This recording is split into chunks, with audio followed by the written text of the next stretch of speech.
কুমিল্লা জেলার প্রত্যন্ত অঞ্চলে চলছে মাদকের রমরমা বাণিজ্য। ভারত সীমান্তবর্তী হওয়ায় হাত বাড়ালেই মাদকদ্রব্য পাচ্ছেন সেবনকারীরা। প্রতিবাদ করলেই প্রাণনাশের হুমকি সহ বাড়িঘরে হামলা করে ব্যবসায়ীরা। প্রশাসন জানায় প্রতিদিনই অভিযান চলছে, তবে পাশাপাশি সাধারণ মানুষকেও সচেতন হওয়ার তাগিদ দেন। কুমিল্লা থেকে সৈয়দ আহসান হাবিব পাখির পাঠানো তথ্যচিত্রে দেখুন ডেস্ক রিপোর্ট। কুমিল্লার সীমান্তবর্তী গ্রামগুলোর অর্ধশতাধিক সংঘবদ্ধ চক্র মাদক ব্যবসায় সক্রিয়। বিষয়টি সবার জানা থাকলেও অদৃশ্য শক্তির কারণে কিছুতেই বন্ধ করা যাচ্ছে না, বরং দিনের পর দিন মাদক চোরাচালান বেড়েই চলেছে। চ্যানেল 9-এর হাতে আসা কিছু ভিডিওতে দেখা যাচ্ছে কাঁটাতারের বেড়ার উপর দিয়ে আসছে মাদক। প্রকাশ্যে এসব চলছে, দেখেও যেন কেউ দেখে না। এনে প্রশাসনের লোকেরা আসে মতো প্রশাসনের লোকে কি ফসাফা নাকি এটা জানি না, মতের তারার লগে যারা বেছে তারার লগে তারা ভালো সম্পর্ক।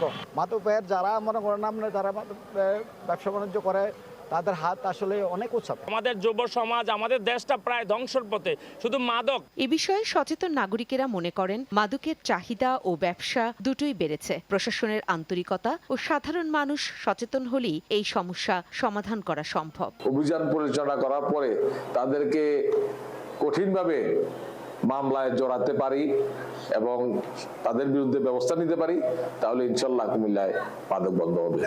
প্রশাসন ও পুলিশ কর্মকর্তারা দাবি করেন মাদক নির্মূলে কাজ করে যাচ্ছেন তারা। বিভিন্ন সময় অভিযানে পাচারকারীদের আটক ও প্রচুর মাদক জব্দ করে ধ্বংস করা হয়েছে। আমরা প্রতিনিয়ত অভিযান করছি, ধরতেছি, কিনতেছি, আবার জামিনে বেরোয় আসে, আবার একই অপরাধ করতেছে। তো আমরা এদের ডাটাবেস তৈরি করতেছি, যারা এই এলাকার চিহ্নিত মাদক ব্যবসায়ী এদেরকে আমরা ইনহ্যান্স পানিশমেন্ট বলে, আমরা যেটা একই অপরাধ যে বারবার করতেছে। তো এটাও আমরা, আপনি যদি গত বছর এই সময় অথবা প্রিভিয়াস মাসগুলো দেখেন, মাদক কিন্তু অনেকটাই আমরা নিয়ন্ত্রণে নিয়ে আসছি।